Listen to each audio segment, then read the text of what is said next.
So I already responded to that last email that you sent. So I'll be talking about those things that I said in the email in this video as well.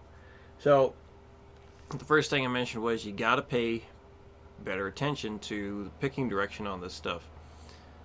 So remember, one of the things that you're doing here, besides just working on slanting the pick in a different way than you used to, is you wanted to improve your sweep picking. So it's extra important that you pick the direction that these exercises call for, and that's going to help carry over into doing things like this. So instead of trying to go from memory right now, don't go from memory. Make sure you know exactly what it is that you're doing. Play it slow enough so you make no mistakes, and if you do make a mistake, correct it right away. So all this stuff, since you have a whole month to work on these things, you should really be doing metronome work with it. You start at 60, play it correctly once all the way through, and then bump it up 5 and take it as far as you can go. I'm pretty sure we've discussed how to do metronome practice that way, but if you have any questions with that, definitely let me know. So I'm just going to stay at 60 since these are pretty lengthy ones. So if you need to break them down into small pieces, do that. Make this stuff as easy as you need to in order to get it down. So if you need to just practice one section, practice one section. You don't have to go through everything, the entire exercise start to finish right away, since again they're fairly lengthy. Normally I wouldn't have so many repeats when I'm working with a week-to-week student, because they need to be able to finish their exercise work within a week. But since you have a lot of extra time from lesson to lesson that we do, I made these longer, a bit longer. The last was definitely much longer than I would normally give someone for a week's worth of work. So keep that in mind. Break it down in small chunks as much as you need to. So, pick direction. Big thing here. I don't think he did anything. I can't remember if he picked anything wrong on this one. Some stuff was going too fast for me to really tell. It was tough to tell. So you just have your down, up, up, up, down, up, up, up on this entire thing. Let's see how well I can play this today without having any practice.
Oh, damn it.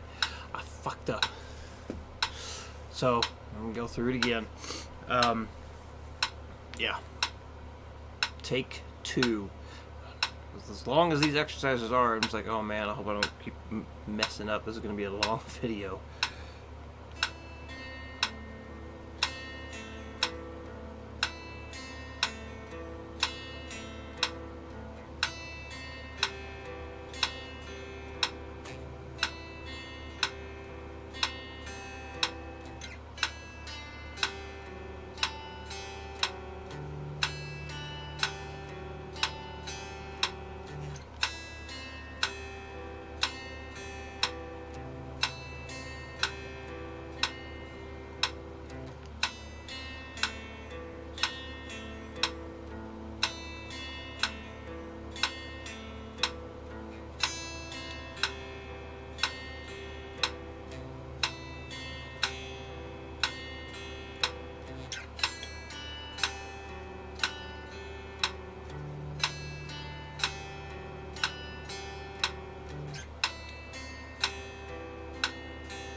realize I didn't put a pick direction on that final note. Do a downstroke on that one. So for the last part here. Good Lord. So you're going to go up, down at the end there. Down, up, down, up, down. Alright, on to the next one. This one, pick direction looked good when you... What the heck? There we go. Hang on.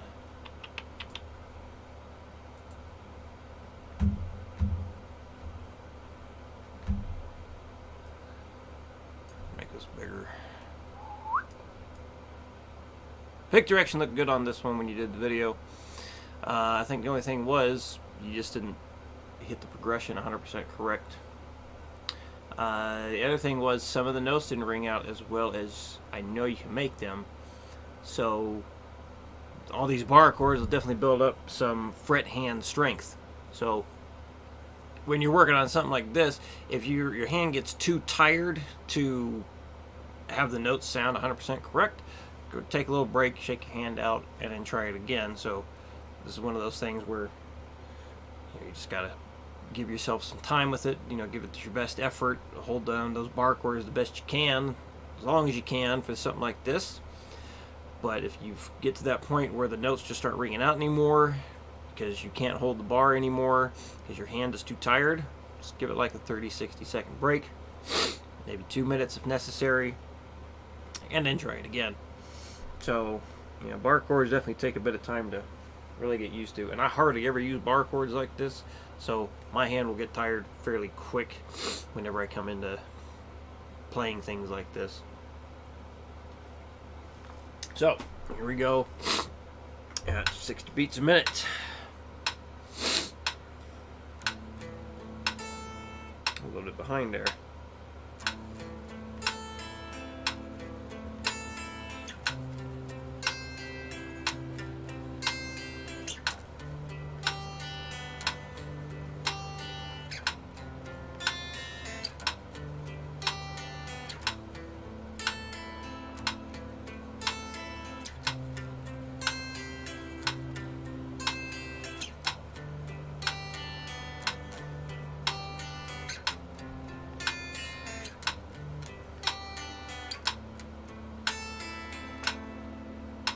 Okay. Itchy nose. Yeah. Alright, and the big one here. See if I can even get all that on the screen. There's gotta be a way. Okay, I gotta zoom out further.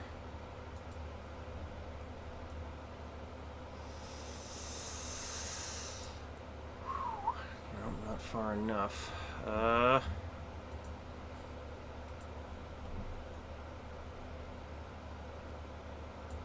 Alright, let me do some cropping here.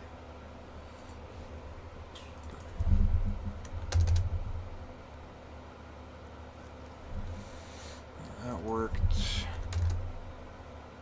No, it's too much. Okay.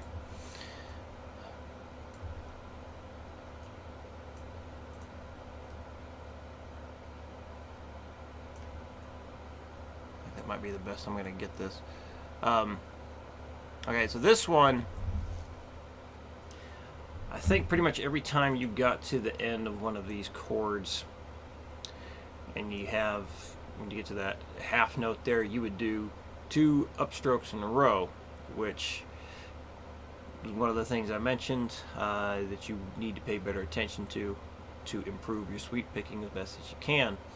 So it ends with a downstroke. You don't want to do 2 upstrokes in a row, because when you're doing your sweep stuff, you want to be able to just go between the downs and the ups very fluid. I don't know what the hell I'm saying.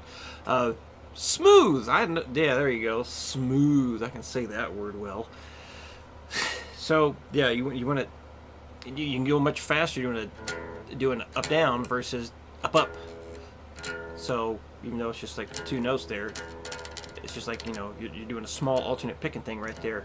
But like, so, for example, with the sweep picking stuff, like when I'm doing 5-string shapes like this, I'm usually going like down, down, down, down, down, hammer on pull off, up, up, up, up, and then down again. So a lot of times that bottom note I'm hitting twice.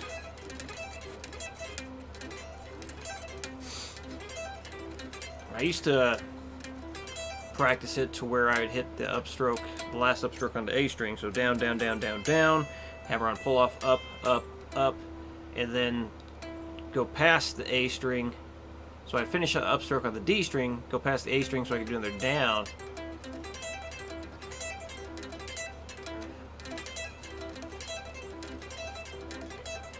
And at that tempo I can, but when I start going like that, it's almost like it's too fast to get out of the way of the A string when I'm going from the D back to the A string, so I just hit it twice, and it goes so fast you can't even tell anyway. I think Michelangelo Bedio also talked about when he goes really damn fast on 5-string shapes like that, he will also hit that root note twice.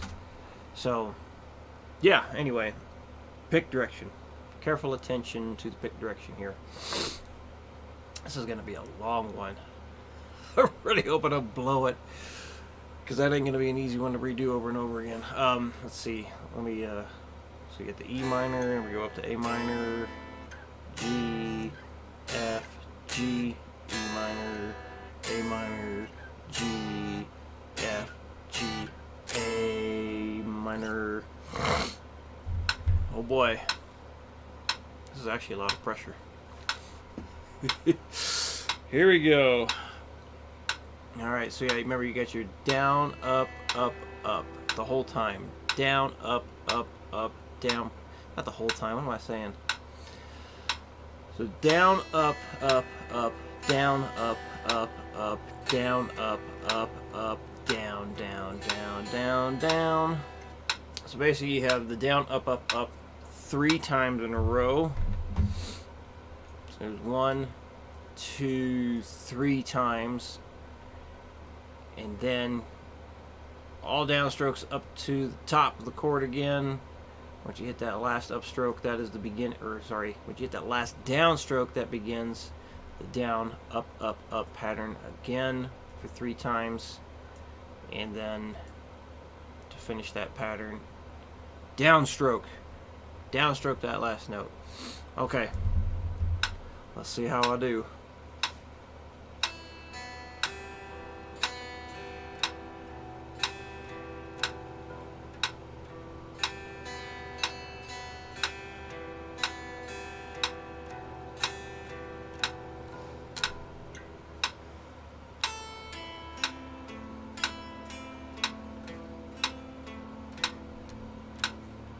Oh, I'm so kept thinking about the up down on the root note. I blew it. Take 2. Let's shit. Here we go from the top.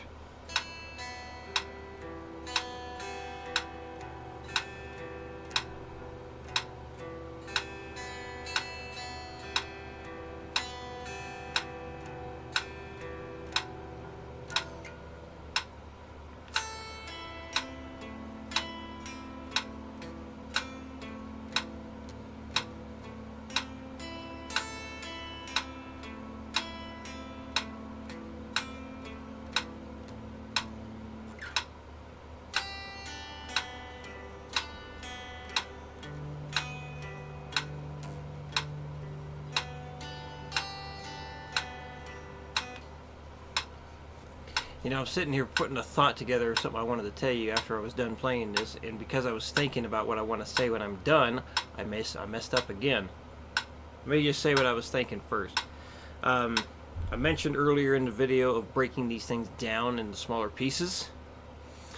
So, because of how long this is, it might, for metronome speed work, that might be a better idea. Because of how long, especially this one is, you might want to just speed drill 1 line at a time, and then eventually put the whole thing together at a faster speed. So maybe for this one, don't speed drill the entire thing, because that's going to take a long time. Speed drill one line at a time. So like just the E minor one, you know, you play that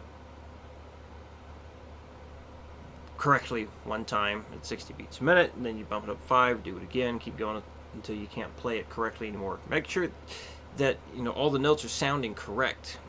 If you think the notes aren't sounding correct anymore, then you've gone too far. It is time to, you know, back off the speed a little bit. Remember, perfect practice makes perfect. Practice doesn't mean a damn thing if you make mistakes in it. That's why I say you got to correct the mistakes when you make them.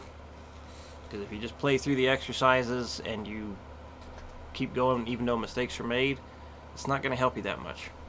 You got to correct the mistakes when they happen, and then focus on where the mistakes are happening and just smooth it out, slow it down enough so you can play it right. Yeah, just speed drill one line at a time on this, because there's too much room for error with how long this is. So I'm gonna give it one more shot here. Try and stay more focused this time.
I think I flipped the pick direction around there at the end. That's just why I made that weird face. And then there's two little mistakes that happened in there. But had to finish the damn performance or demonstration there and get going, or else this is going to be a really long video.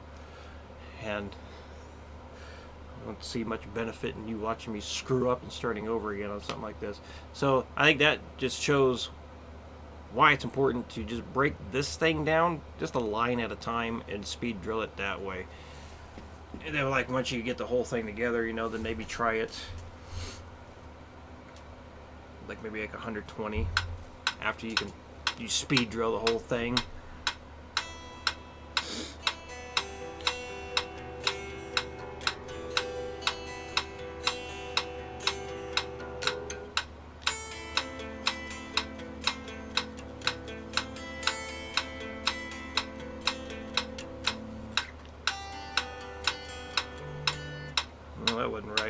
Anyway, so my thumb's already getting tired from doing all those bar chords. I think I've screwed up enough on this video, but I hope it gives you some clarity on what and how to practice. But yeah, so the next video you send, put the best performance together you can. That's going to help me help you better. I had one student, he sent me what he worked on throughout the week before our Skype lesson started, and it was very, very sloppy.